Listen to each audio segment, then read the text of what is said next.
Menkominfo Johnny Plate ditahan Kejagung.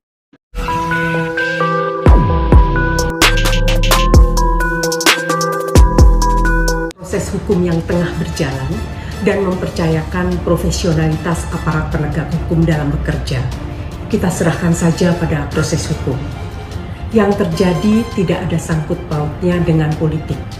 Ini murni proses penegakan hukum tindak pidana korupsi, sehingga kita tidak perlu banyak berspekulasi.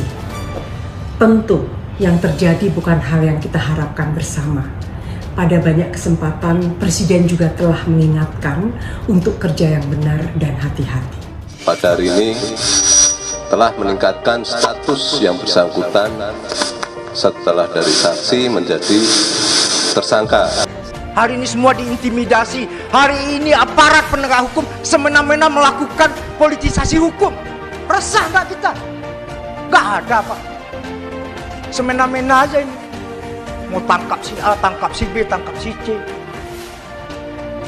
Kenapa yang menjadi presiden petugas partai, Pak? Bukan pelayan rakyat.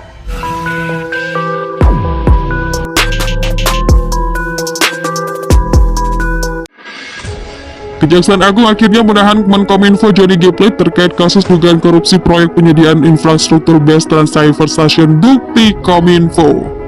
Berdasarkan pantauan kumparan, Johnny Plate keluar dari gedung Jampitsus Kejagung dengan mengenakan rompi merah muda khas tahanan Kejagung.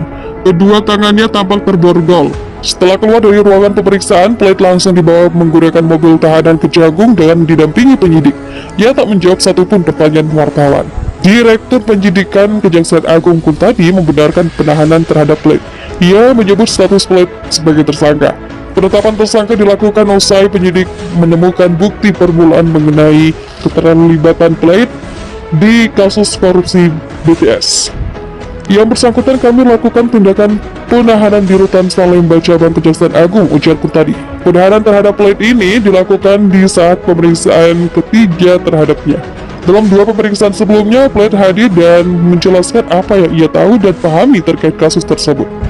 Kasus korupsi ini terkait dugaan korupsi dalam penyediaan infrastruktur base Trans-Cipher Station BTS 4G dan infrastruktur pendukung paket 1, 2, 3, 4, dan 5 bakti Kementerian Komunikasi dan Informatika tahun 2020 sampai dengan 2022. Kasus ini sudah naik tahap penyidikan sejak 30 November 2022. Dalam proyek ini, ada 5 paket proyek yang ditangani Bakti Kominfo, berada di wilayah 3T, yakni terluar, tertinggal, dan terpencil seperti Papua, Sulawesi, Kalimantan, Sumatera, dan NTT.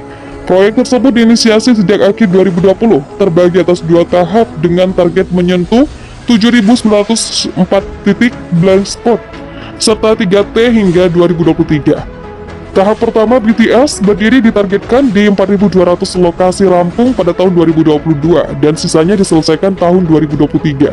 Kejagung sudah menetapkan dan menahan sejumlah tersangka dalam kasus ini. Mereka ialah anak Ahmad Latif, selaku Direktur Utama Badan Aksesibilitas Telekomunikasi dan Informasi Kominfo, serta Yohan Suryanto selaku Tenaga Ahli Human Development Universitas Indonesia tahun 2020, dan Irwan Hermawan selaku Komisaris PT Solitech Media Synergy. Dua tersangka lainnya ialah JMS selaku Direktur Utama PT Mora Telematika Indonesia dan seorang tersangka berinisial MA.